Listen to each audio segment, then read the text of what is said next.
Bismillahirrahmanirrahim. Assalamualaikum warahmatullahi wabarakatuh. Apa kabar semuanya?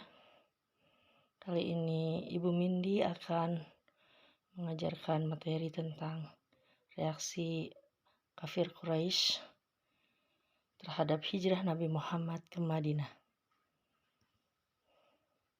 Ketika tokoh masyarakat kafir Quraisy mendengar keinginan dan persiapan Nabi Muhammad akan pergi meninggalkan kota Mekah menuju Yasrib atau Madinah, mereka melakukan pertemuan di Darun Nadwa.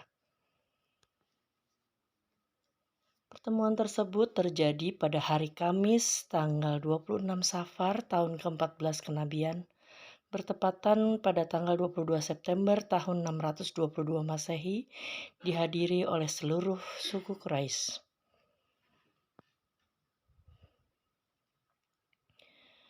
Pertemuan bertujuan antara lain mengatur strategi menghalangi dan membunuh Nabi Muhammad SAW. Hal ini membuat Nabi Muhammad segera memerintahkan umat Islam untuk segera hijrah ke Yasrib atau Madinah. Dalam waktu 2 bulan, hampir semua umat Islam kurang lebih 150 orang telah meninggalkan kota Mekah. Hanya Ali dan Abu Bakar tetap tinggal di Mekah bersama Nabi.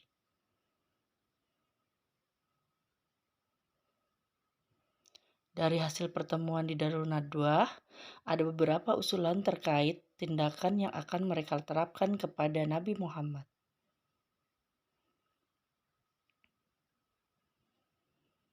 Yang pertama, membiarkan beliau sampai hijrah ke Madinah dengan sendirinya.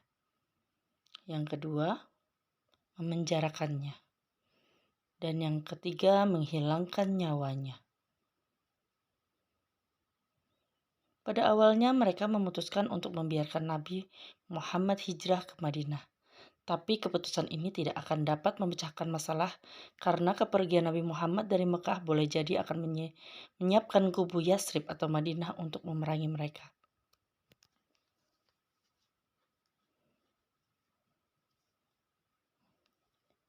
Jika mereka memilih kedua, yaitu memenjarakannya, akan memicu umat Islam untuk membebaskannya. Maka mereka memutuskan untuk menghilangkan nyawa Rasulullah dengan setiap suku diwakili para pemuda kekar.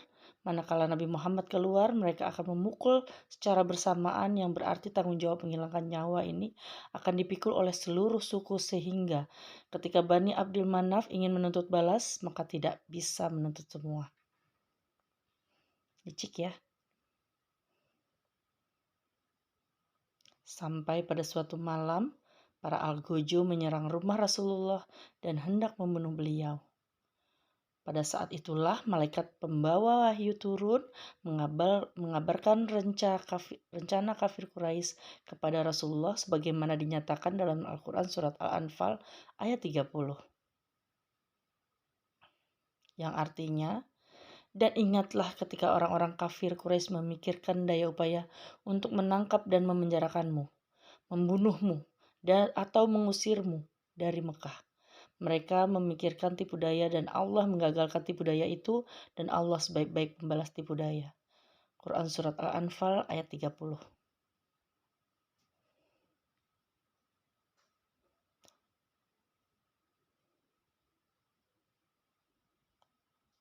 Pada saat itulah Nabi Muhammad mendapat perintah untuk hijrah.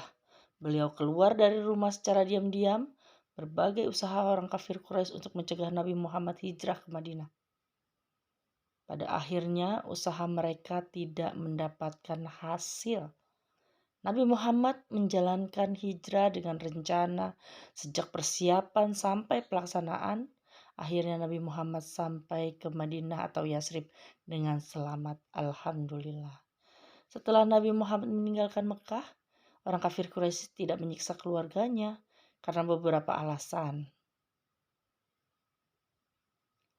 Alasan pertama, ketika kafir Quraisy mengetahui bahwa Nabi Muhammad telah keluar dari Mekah dan rencana mereka telah gagal, mereka menyeret Ali bin Abi Thalib ke Masjidil Haram. Mereka baru membebaskan Ali bin Abi Thalib setelah menghajarnya. Astagfirullahaladzim.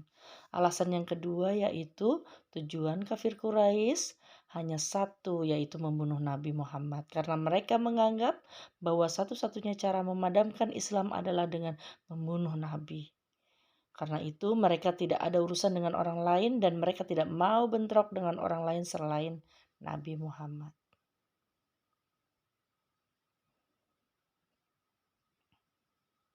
Sedangkan alasan kafir Quraisy tidak menyiksa umat Islam setelah Nabi Muhammad hijrah adalah sebagai berikut. Alasan pertama, mayoritas umat Islam telah hijrah sebelum Rasulullah.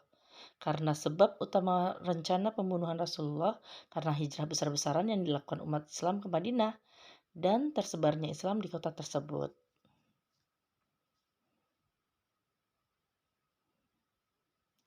Alasan kedua, umat Islam yang berasal dari Mekah atau Quraisy memiliki sanak saudara dan kerabat di Mekah. Hubungan kekerabatan menjadi penghalang mereka mengganggu dan menyakiti umat Islam. Kafir Quraisy tidak takut terhadap suku dan kabilah seorang muslim. Mereka menghindar untuk tidak menyakitinya.